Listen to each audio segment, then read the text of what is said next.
നമസ്കാരം.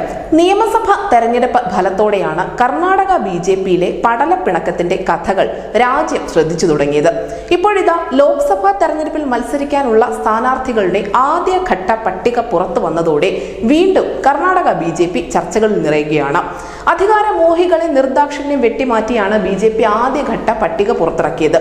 8 സിറ്റിംഗ് എംപിമാരെയാണ് ബിജെപി തഴഞ്ഞത്. DV സദാനന്ദ ഗൌഡ, പ്രതാപ് സിംഹ, നളിൻ കുമാർ കട്ടീൽ, കരടി സിംഗണ്ണ എന്നിവരാണ് ടിക്കറ്റ് കിട്ടാത്തവരിൽ പ്രമുഖർ. ഏറെ രസകരമായ കാര്യം എന്തെന്നാൽ സീറ്റ് കിട്ടില്ലെന്ന് ചില പ്രമുഖർ മുൻപേ തന്നെ മണത്തറിഞ്ഞിരുന്നു. അതിലേറ്റവും അധികം മാധ്യമ ശ്രദ്ധ പിടിച്ചു പറ്റിയത് സിറ്റിംഗ് MP പ്രതാപ് സിംഹയാണ്. സമൂഹ മാധ്യമ ഹാൻഡിലുകളിൽ ലൈവായി വന്ന മണ്ഡലത്തിലെ വോട്ടർമാരോട് സങ്കടം പറഞ്ഞായിരുന്നു പ്രതാപ് സിംഹ മാധ്യമങ്ങളിൽ ഇടം പിടിച്ചത്. ഇതോടെ മണ്ഡലത്തിലെ വോട്ടർമാരും അനുയായികളും പ്രതാപ് സിംഹയ്ക്കായി തെരുവിൽ പ്രതിഷേധിച്ചു. കേന്ദ്രത്തെ സിംഹ വിറപ്പിച്ചെന്ന് കരുതിയവർക്ക് തെറ്റി.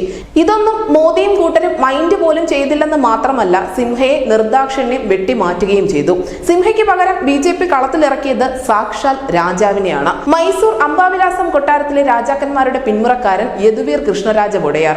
നിലവിൽ യദുവീറിനെ തോൽപ്പിക്കാനുള്ള കരുക്കൾ നീക്കുകയാണ് സിംഹയും കൂട്ടരും. അടുത്ത തർക്കം ശോഭ കരന്തലജയെ ചുറ്റിപ്പറ്റിയായിരുന്നു. സിറ്റിംഗ് സീറ്റായ ഉടുപ്പി ചിക്കമംഗലൂരു മണ്ഡലത്തിൽ പരാജയം മണത്തതോടെയാണ് ശോഭ ബംഗളൂരുവിലേക്ക് വണ്ടി കയറിയത്. പക്ഷേ ബാംഗ്ലൂർ നോർത്തിൽ ശോഭയെ വരവേറ്റത് ഗോ ബാക്ക് വിളികളാണ്. സ്വന്തം നേതാവിനെതിരെ അണികൾ ഗോ ബാക്ക് വിളിക്കുമോ എന്ന് ചോദിച്ചാൽ കർണാടകത്തിൽ അങ്ങനെയൊക്കെയാണ് എന്നാണ് ഉത്തരം. കാരണം മണ്ഡലത്തിലെ sitting MP DV Sadananda Gowda അണികളെ കളത്തിലിറക്കിയാണ് ശോഭയെ വിരട്ടിയത്. പോരാത്തതിന് സംസ്ഥാന നേതൃത്വത്തിനും കേന്ദ്രത്തിനും ധാരാളം ഊമക്കത്തുകളും ലഭിക്കുന്നുണ്ട്. ശോഭയെ എത്രയും വേഗം സ്വന്തം തട്ടകത്തിലേക്ക് ഓടിക്കണം എന്ന ആവശ്യവുമായി. ശിവമോഗയിൽ ടിക്കറ്റ് നിഷേധിച്ചതിനെ തുടർന്ന് പാർട്ടി വിടാനിരുന്ന മുതിർന്ന നേതാവ് ഈശ്വരപ്പയെ പിടിച്ചു നിർത്തിയത് ഒരു ഫോൺ കോളാണ്. സാക്ഷാൽ മോദി നേരിട്ട് വിളിച്ചു പറഞ്ഞു ഈശ്വരപ്പയുടെ മകൻ കാന്തേഷിന് ഹാവേരിയിൽ സീറ്റ് നൽകാമെന്ന്. പക്ഷെ പട്ടിക വന്നപ്പോൾ കാന്തേഷിന് പകരം ബസവരാജ ബൊമ്മ പട്ടികയിൽ കയറിപ്പറ്റി. ഈശ്വരപ്പ വീണ്ടും ഇടഞ്ഞു. യെദ്യൂരപ്പയുടെ മകനും കർണാടക BJP അധ്യക്ഷനുമായ രാഘവേന്ദ്രയ്ക്കെതിരെ വിമത സ്ഥാനാർത്ഥിയായി ശിവമോഗയിൽ ഈശ്വരപ്പയുണ്ട്. ഈശ്വരപ്പയ്ക്ക് പിന്നാലെ ഇടഞ്ഞു നിന്നത് ഷെട്ടാറാണ്. ചോദിച്ച സീറ്റൊന്നും കിട്ടിയില്ലെന്ന് മാത്രമല്ല, വിജയ സാധ്യത കുറഞ്ഞ ബലഗാവി നൽകുകയും ചെയ്തു.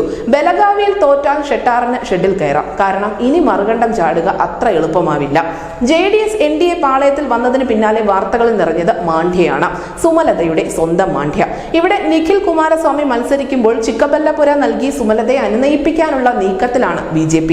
എന്തായാലും കർണാടകത്തിൽ ഇടഞ്ഞു നിൽക്കുന്നവരെ ചാക്കിട്ട് പിടിക്കാൻ കോൺഗ്രസും സജീവമായി രംഗത്തുണ്ട്.